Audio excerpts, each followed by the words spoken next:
Assalamualaikum warahmatullahi wabarakatuh. Pada video kali ini, kita akan membahas tentang jaringan hewan. Namun, sebelumnya, perkenankan saya untuk memperkenalkan diri saya.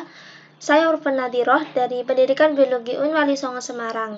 Nah, jaringan hewan. Sebelum masuk, pastinya kita harus mengetahui terlebih dahulu tujuan dari pembelajaran materi ini. Yang pertama yaitu mengidentifikasi macam-macam jaringan hewan, kemudian menjelaskan macam-macam jaringan epitel dan fungsinya, dilanjutkan dengan karakteristik khusus dan fungsi masing-masing dari jaringan otot, dilanjutkan dengan struktur dan fungsi jaringan ikat, lalu struktur dan fungsi jaringan saraf, dan yang terakhir adalah menganalisis keterkaitan antara struktur sel pada jaringan hewan dengan fungsi organ.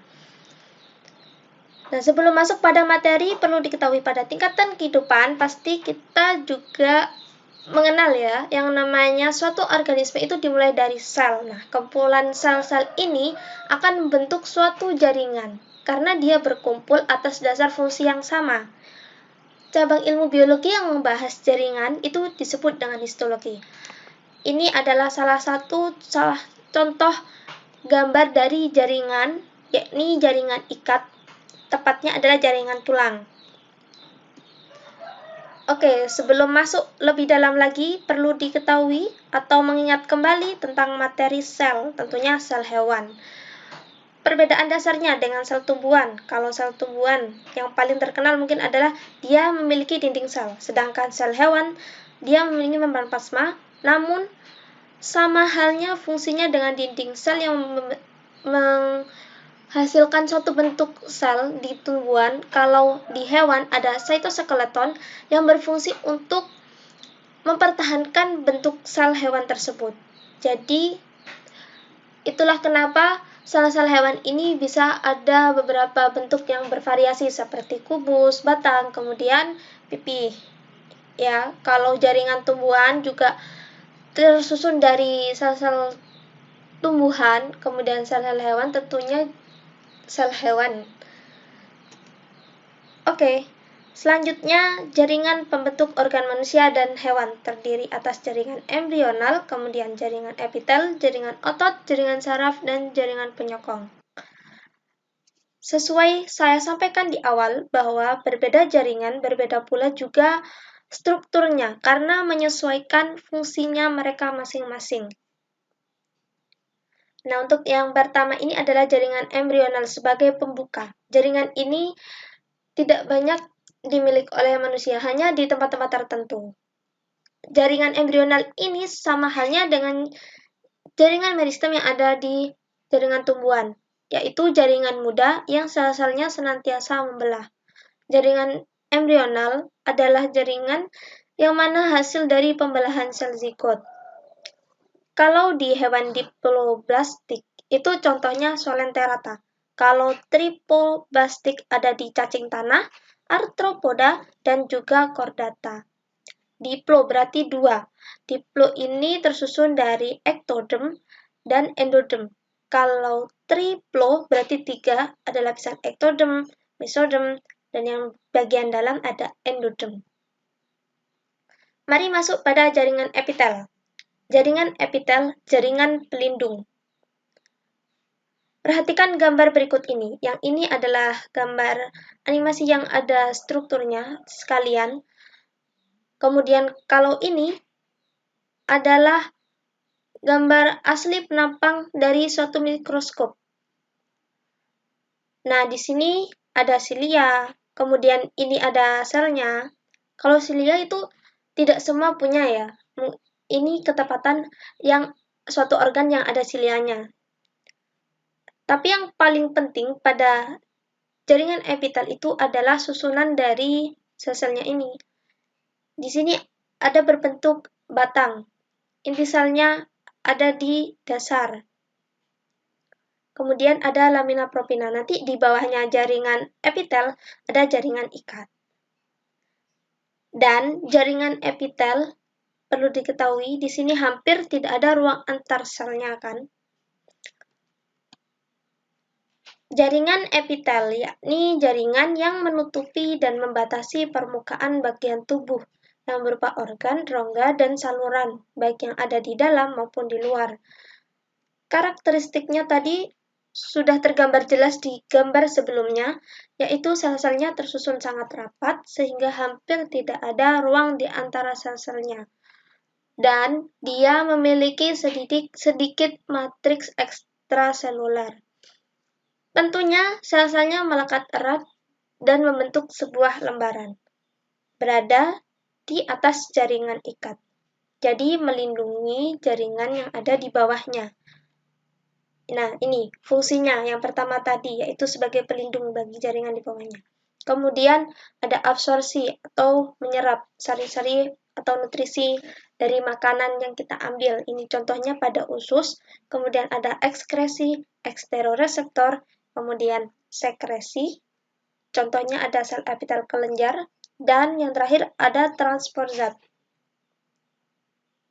Berdasarkan bentuknya, di sini ada 3 gambar yang sudah mewakili dari bentuk masing-masing. Ada pipih, ada batang, dan juga ada kubus. Kalau pipih, berarti dia gepeng.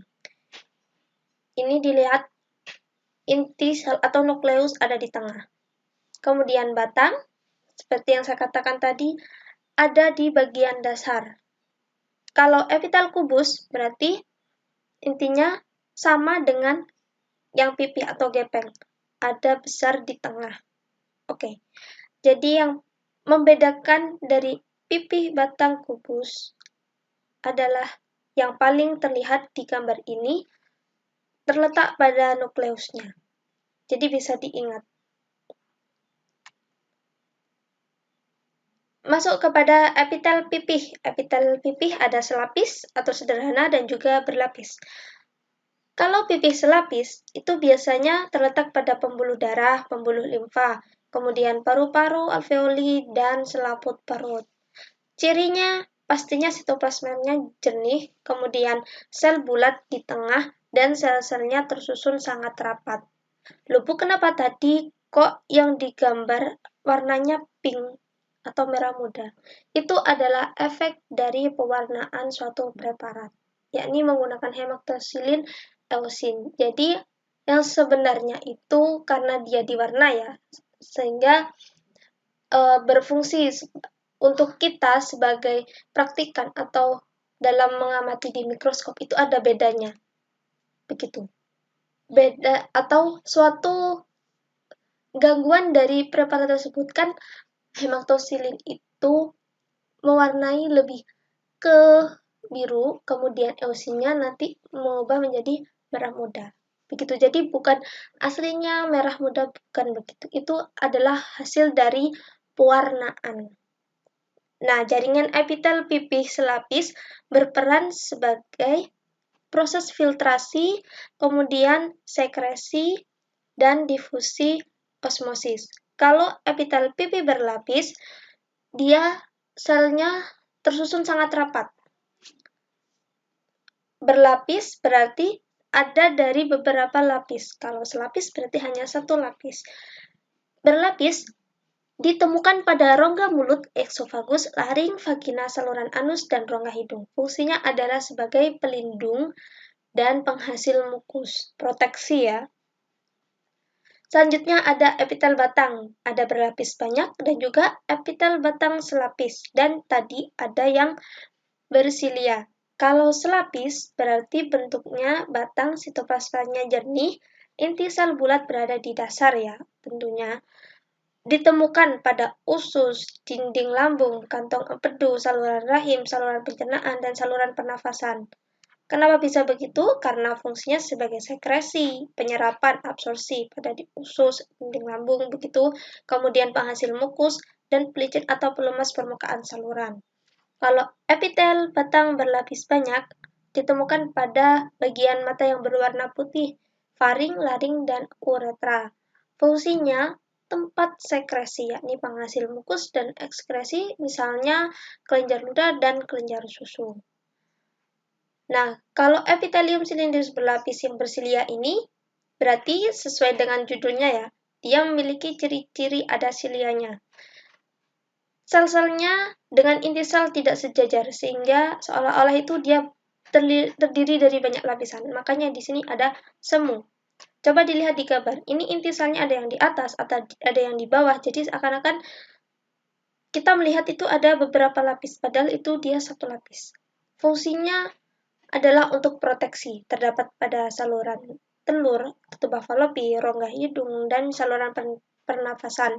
Nah, fungsi dari silea ini sendiri adalah agar menggerakkan partikel yang ada di atasnya. Nah, kenapa ini saluran telur? Karena ya untuk menggerakkan apa yang di atasnya tersebut. Kalau hidung, mungkin di rongga hidung ini ada partikel-partikel yang masuk bersamaan dengan udara yang kita hirup. Karena udara yang kita hirup kan pastinya tidak 100% sangat bersih begitu. Oke, kita ke epitel kubus. Epitel kubus ada berlapis dan juga selapis. Kalau selapis berarti berbentuk kubus lapis, satu lapis ditemui di permukaan ovarium, nefron, ginjal, dan lensa mata. Fungsinya adalah tempat sekresi. Epitel kubus berlapis ditemukan pada folikel ovarium, testis, kelenjar keringat, dan juga kelenjar ludah. Nah, fungsinya sendiri sebagai pelindung dan penghasil mukus. Di sini ada epitel transisional juga, jadi bentuknya itu dapat berubah-ubah. Dan penyusunnya terdiri pada sel basal itu dari sel kubus hingga silindris. Namun bagian tengahnya sudah beda lagi, yakni kubus polihedral. Dan bagian dalamnya sudah beda lagi, kubus hingga pipi. Terdapat pada organ-organ yang dapat mengalami peregangan. Contohnya adalah ureter, vesika urinaria, pelvis renalis, dan uretra. Karena kita tahu ini adalah organ-organ yang mengalami menahan suatu zat yang namanya urin ya. Jadi saat ada urin dia akan meregang di sini, kemudian pada waktu relaksasi dia lebih seperti menggembung. Ini saat meregang. Nah, yang terakhir ada epitelium kelenjar. Epitelium kelenjar ini tersusun dari sel epitel yang khusus untuk sekresi zat. Ada dua, kelenjar eksokrin, kemudian yang kedua itu ada kelenjar endokrin. Kalau eksokrin sesuai dengan namanya, ekso artinya keluar, eksokrin, kelenjar yang menyalurkan sekretnya keluar ke suatu permukaan tubuh atau sekresi eksternal. Sekret ini yang dikeluarkan adalah cairan jernih yang mengandung enzim atau musin. Nah, yang paling sering kita temukan dengan kata-kata kelenjar eksokrin pastinya adalah kelenjar keringat. Kemudian ada kelenjar ludah, ada kelenjar lambung, dan juga pankreas. Kalau endokrin berarti kelenjar yang menyalurkan sekretnya itu melalui pembuluh darah. Nah, hasilnya ini adalah sebuah hormon. Contohnya pada kelenjar endokrin adalah kelenjar tiroid, kelenjar hipofisis, kelenjar paratiroid, dan kelenjar timus. Bisa diingat pada waktu kita sedang mengekspresikan wajah kita, pada waktu marah maupun bahagia.